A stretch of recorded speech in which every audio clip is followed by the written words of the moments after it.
ஹைப்பா, விளக்கெல்லாம் ஏற்றிட்டு இன்னைக்கு ஆடி வெள்ளி 5வது வாரம் கோயில் அம்மன் கோயிலுக்கு கிளம்பியாச்சு. வாங்க, ராமாவரத்தில் இருக்கிற கங்கை அம்மன் கோயில் தான் போகிறோம். வாங்க கோயிலுக்கு கிளம்பலாம். நானும் என் பொண்ணும் தான் கோயிலுக்கு போகிறோம். அதாவது கங்கை அம்மன் கோயில் எங்கே இருக்குன்னா ராமாவரம் எஸ்ஆர்எம் தாண்டி போனால் இருக்குது. வீட்டில் சாமியெல்லாம் கும்பிட்டாச்சுப்பா. அந்த கோயிலுக்கு நான் இது வரைக்கும் போனதே இல்லை. இப்போ தான் ஃபஸ்ட் டைம் போகிறேன். இவ்வளோ நாள் இருந்ததே எனக்கு தெரியல. நாள் கோயிலுக்கு போன மாலெல்லாமே இருந்தது. இது வேற கோயிலுக்கு போன இது பெருமாள் கோயிலுக்கு போயிருந்தேன். அதோட மாலை தான் இங்கே இருக்குது. வாங்க கிளம்பிடலாம். 2 வீலரில் பக்கத்தில் தானே, அதனால் 2 வீலரில் போயிடலாம் ஃபஸ்ட். ஆனால் நான் நினச்சது ஆடி மாதம் தூரமாக திருவேற்காடு மாங்காடு அந்த மாதிரி ஒரு கோயிலுக்கு போகலான்னு நினச்சிருந்தேன். சரி வேணாம், பக்கத்துலேயே போயிட்டு வந்துடலான்னு சொல்லிட்டு இப்போ வந்தாச்சு ராமாவரத்தில் இருக்கிற கங்கை அம்மன் கோயிலுக்கு. கொஞ்சம் நல்லா முன்னாடியெல்லாம் இடம் வச்சு பெருசாக ரொம்ப நல்லா இருந்தது. நல்லா உள்ளே போய் சாமி தரிசனம் பண்ணோம். வெளியே நாய்க்குட்டிலாம் நிற்கிறதெல்லாம் என் பொண்ணு போகும்போது அதெல்லாம் நோட் பண்ணிட்டா. இப்போ வந்து சாமியெல்லாம் உள்ள வீடியோ எடுக்கலை, வெளியே மட்டும் வீடியோ எடுத்துகிட்டு வந்தோம். நிறைய பேர் சக்கரை பொங்கல்லாம் வச்சுட்டு இருந்தாங்க. நாங்கள் உட்காந்தாலே சக்கரை பொங்கல் அப்படின்னு ஏதாவது ஒன்று கொடுத்துட்டே இருப்பாங்க. நாங்களும் 2 பேர்கிட்ட வாங்கி உட்காந்து சாப்பிட்டுட்டு தான் வந்தோம். போன வாரம் கோயிலுக்கு போகும்போது அப்படியே தான்.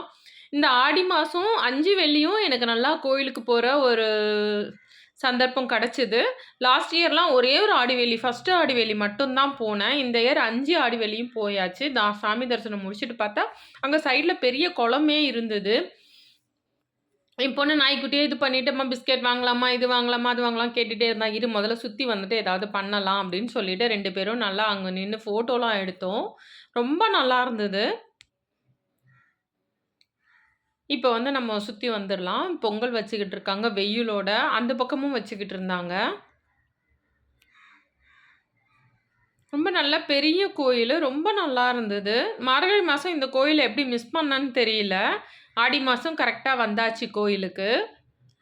இப்படி வந்தோம்னா இந்த பக்கமும் இருக்குது. அது பார்க்குறதுக்கே ஏதோ நம்ம வெளியூர் கும்பகோணம் இந்த மாதிரிலாம் போனால் கோயில் குளம்லாம் இருக்கும் இல்லையா, அதை பார்க்குற மாதிரி இருந்தது. நல்லா பார்த்து ரசிச்சுட்டு இருந்தேன். பொண்ணு வீடியோலாம் எடுத்துட்டா. நினச்சிட்டேன் நம்ம ஒவ்வொரு வருஷம் வர ஆடி வெள்ளிக்கும் இந்த மாதிரி கோயிலுக்கு போயிடணுன்னு. உடனே நான் அந்த சுற்றி வந்த நேரத்தில் உட்காந்துருந்த நேரத்தில் போய் பிஸ்கெட் வாங்கிட்டு வந்து நாய்க்குட்டிங்களுக்கெல்லாம் போட்டால். அப்புறம் குட்டி வந்து ரொம்ப நோஞ்சா மாதிரி ஒல்லியாக இருந்தது. ரொம்ப பார்க்க பாவமாக இருந்தது. அதுக்கு என்ன பண்ண, ஆரோக்கிய பால் பாக்கெட்டு, குட்டி பாக்கெட் 10 ரூபா பாக்கெட்டோ என்னமோ ஒன்று வாங்கிட்டு வந்தா. சரி பொங்கல் சாப்பிட்டுட்டு அந்த கிண்ணத்தை கொடுங்கன்னு கேட்டு அந்த கிண்ணத்தில் வந்து பாலை ஊற்றி 2 பிஸ்கெட்டை போட்டால் அதுவும் சாப்பிட்டுச்சு. ரொம்ப பாவமாக இருந்தது.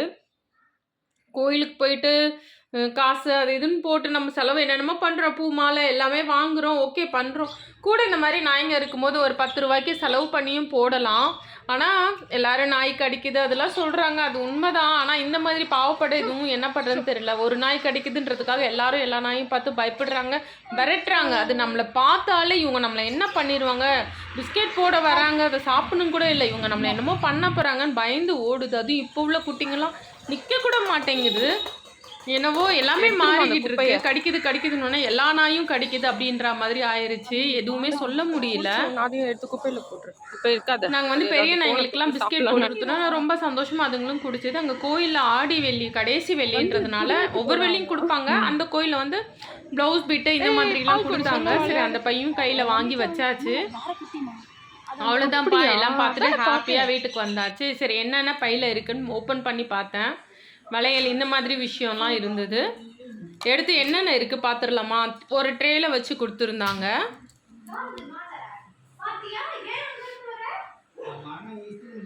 நானும் நினச்சிருக்கேன் அடுத்த ஆடிவெளி நம்மளும் இந்த மாதிரி ஏதாவது ஒரு வாரம் கொடுக்கலான்னு சொல்லிட்டு ஒரு சாத்துக்கொடி, சீப்பு, மஞ்சக்கயிறு, கண்ணாடி வளையல் அது எனக்கு கொடுத்தாங்க. இது என் பொண்ணு கொடுத்தோன்னா அவளுக்கு ஒரு வளையல் கொடுத்தாங்க. அப்புறம் மருதாணி கோனு 11 ரூபா, 10 ரூபா காயின் அங்கே இருக்குன்னு நினைக்கிறேன். அப்புறம் ஒரு கண்மை, மஞ்சள் குங்குமம், வெத்தலை வச்ச மாதிரி பிளாஸ்டிக்கில் ஒரு இது, அப்புறம் வெத்தலை பாக்கு, மஞ்சள், கொஞ்சம் பூ, சிலர் வந்து வாழைப்பழம் மஞ்சள் குங்குமம் மட்டும் கொடுப்பாங்க, ஒரு கண்ணாடி. அவங்க அங்கே நிறைய பேருக்கு கொடுத்தாங்க. அவங்க என்ன நினச்சாங்களோ அது நல்லபடியாக நடக்கணும் அப்படின்னு நானும் வேண்டிக்கிட்டேன். ப்ளவுஸ் பிட்டு ஒரு ட்ரே இந்த மாதிரி அவங்க இது பண்ணிட்டு எல்லாருக்கும் கொடுக்கும்போது நம்மளும் வாழ்த்து தானே வேணும். கண்டிப்பாக அவங்க என்ன நினைக்கிறாங்களோ அது நடக்கணும் அப்படின்னு நாமளும் வேண்டிக்கலாம். அவ்வளோதான்ப்பா. இந்த ஆடி மாதம் 5வது வெள்ளி வீடியோ உங்களுக்கு பிடிச்சிருந்தா லைக் பண்ணுங்கள், ஷேர் பண்ணுங்கள், கமெண்ட் பண்ணுங்கள், சப்ஸ்கிரைப் பண்ணுங்கள். அடுத்த வீடியோவில் பார்க்கலாம்ப்பா. பாய்.